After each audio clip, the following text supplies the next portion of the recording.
I'm Johnny Mac with your daily comedy news. Dawn Ostroff is Spotify's Chief Content and Advertising Business Officer. She says Joe Rogan has the #1 podcast in the world, which is saying a lot. We look at Joe, and it's hard to find anyone who comes close. There's Joe Rogan, then there's a really big cliff, and then there's everyone else.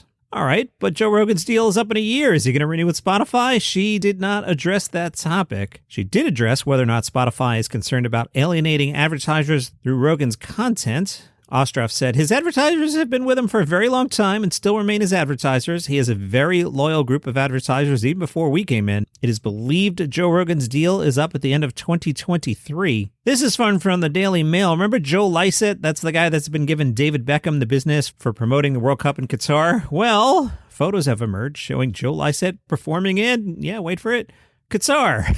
The comedian faces claims of hypocrisy after he played a number of shows in Qatar and other Middle Eastern states. People on social media are giving Joe the business. He tweeted that he was paid a few $100 for 2 gigs in Doha, not by Qatar, but by UK comedy promoters. Lycett played the dates as part of a tour of Qatar and the United Arab Emirates with the Foster's Laughter Factory. Now, it's not like this popped out of nowhere. In his 2017 autobiography titled Parsnips Buttered, he wrote, I was performing stand-up in Dubai, Abu Dhabi, and Qatar. Friends of mine had warned me about traveling to those countries, claiming that they don't like, as one friend put it, your lot. Lycett added, the punishment for a homosexual in these countries is off jail, the logic of which I've never understood. Oh, you like men? Oh, we'll put you in a box with some. Not exactly a punishment, lads. All right, it's list time of year. Johnny Mac, is the news thin today? 2 days before Christmas? Yes, listener, why do you ask? I'll have my list as Monday's episode. This is the Laugh Buttons list. And they say, we're fully aware that lists like this can get really contentious, particularly when it comes to art, because art is subjective as hell and tastes are different. Amen. We fully expect anyone that reads this list to disagree with one thing, 2 things, perhaps all of it. Amen. They're smarter than me. They said the general timeline of eligible specials is between the first week of December to the first week of December.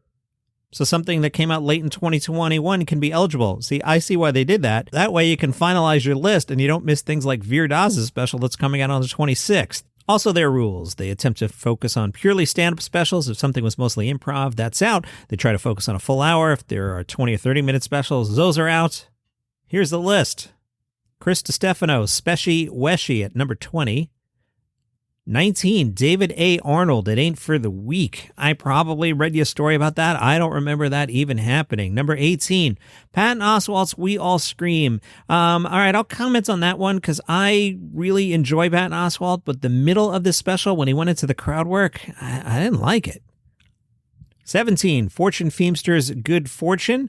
16, John Novosad's Jokes I Can Only Tell Here.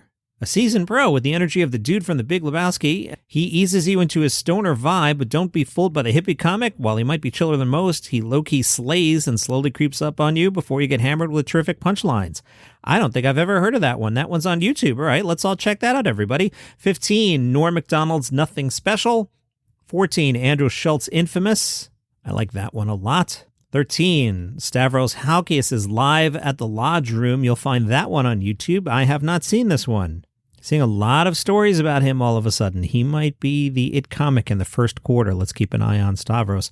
12, Cristela Alonso's Middle Classy. Oh yeah, that happened. 11, Tim Dillon, A Real Hero. Okay, if you listen to the podcast all the time, you know how much I love Tim Dillon. You know how much I love Tim Dillon's podcast. Tim Dillon's special at number 11 seems absurdly high. It was okay, but Tim Dillon in a random 2-minute rant on his podcast is better than that entire special. Number 10, Miss Pats. You all want to hear something crazy. A lot of people tell me that one was pretty good for whatever reason. I never got to it this summer. Number 9, Taylor Tomlinson's Look at You. Yeah, there's been a lot of buzz on that special as well. As I talked about, I can't remember. I've been recording out of sequence, so obviously I've recorded Monday's podcast already. And I can't remember if I said on Monday's podcast or if I said it a week ago in your past. I can't remember. But my point being, I can't remember if I saw this special or not. So maybe I didn't see it, or maybe it's not memorable. I don't know, but I see a lot of other people like it. Number 8, Neil Brennan, Blocks. Yep, that one's really good. Number 7, Louis C.K.'s Sorry. All right, that came out at the end of last year, so that for me, that's not a special for 2022. That's not a dig at the laugh button. They explained how they do things, and as I said, I think their way of doing it is smarter than my way of doing it. Just saying. Number 6, Joe lists this year's material. This is one of those, it's on YouTube, so when I'm surfing the various Netflixes of the world, it doesn't get put in front of me, so I forgot that it existed. Joe list is really good, though. Continuing the Laugh Button's list, number 5, Bobby Kelly's Killbox. Laugh Button writes, the story of Killbox is one of righting a wrong. Though a 30-year veteran in comedy, Robert Kelly doesn't have a tremendous amount of recorded material out in the world. It was when Kelly was on the road in Europe opening for his friend Louis C.K. Louis decided to right a wrong. C.K. was amazed to learn Kelly didn't have a special lined up, so he took the initiative to fund, produce, and direct a special for him. This one available, looks like, on Louis C.K.'s website, which is why I haven't seen it. Number 4, Bill Burr live at Red Rocks. This is, I compared it to U2. So, I really like Bill Burr. I really like U2. This is like Bill Burr's pop. It's nice, a couple good songs on there, but there's a lot better Bill Burr to be had than live at Red Rocks. Number 4, Laugh Button, yeah, I don't know about that. Number 3, Sam Morrill's Same Time Tomorrow. I have that very high on my list. You'll hear my list Monday.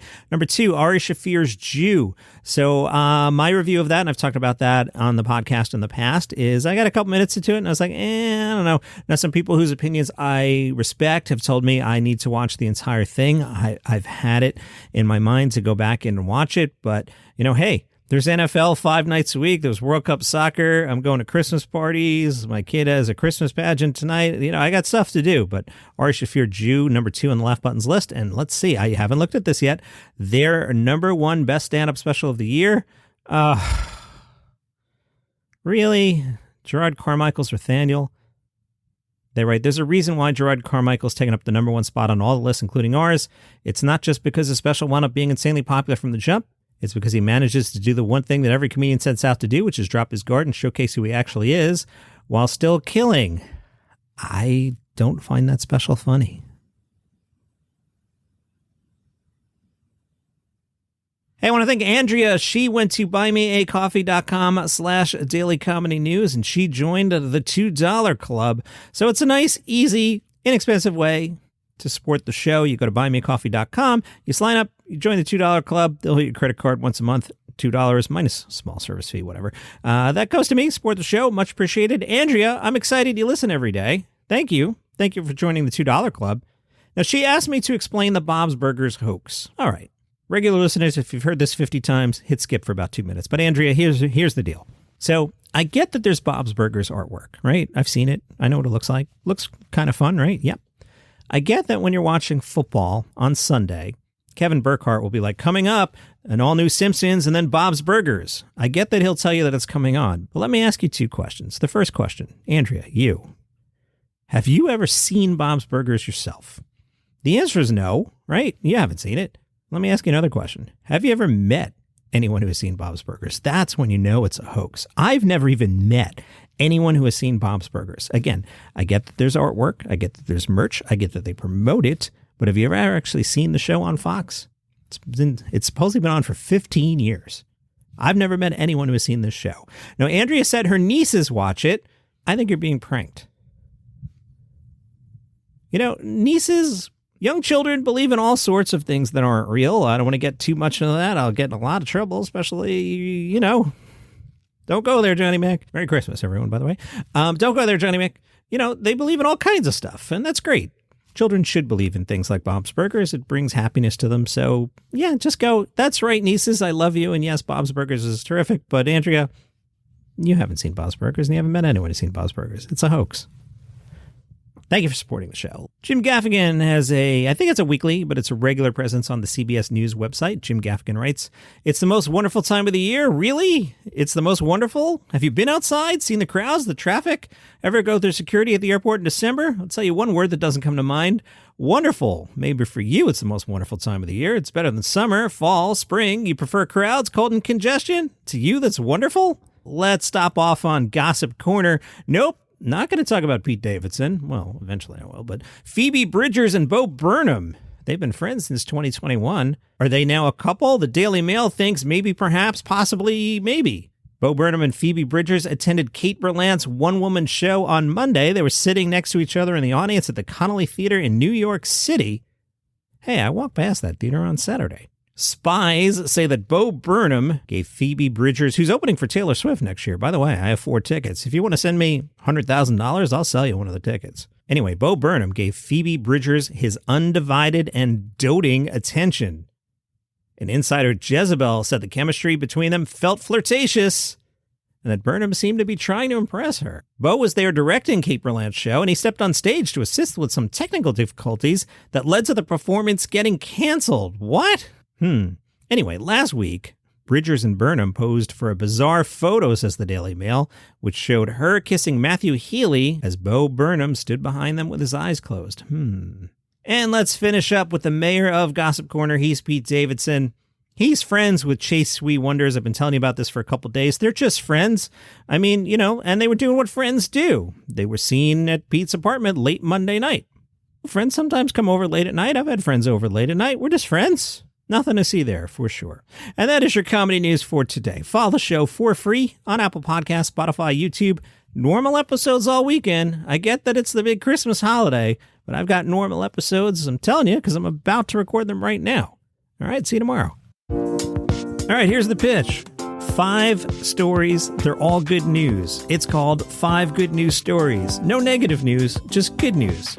Nice, easy way to start your day. Hopefully you smile. Hi, I'm Johnny Mac, host of 5 Good News Stories. You get the premise? There's 5 stories, and they're all good news. It's the number 5 Good News Stories. 5 Good News Stories. Follow the show wherever you get your podcasts.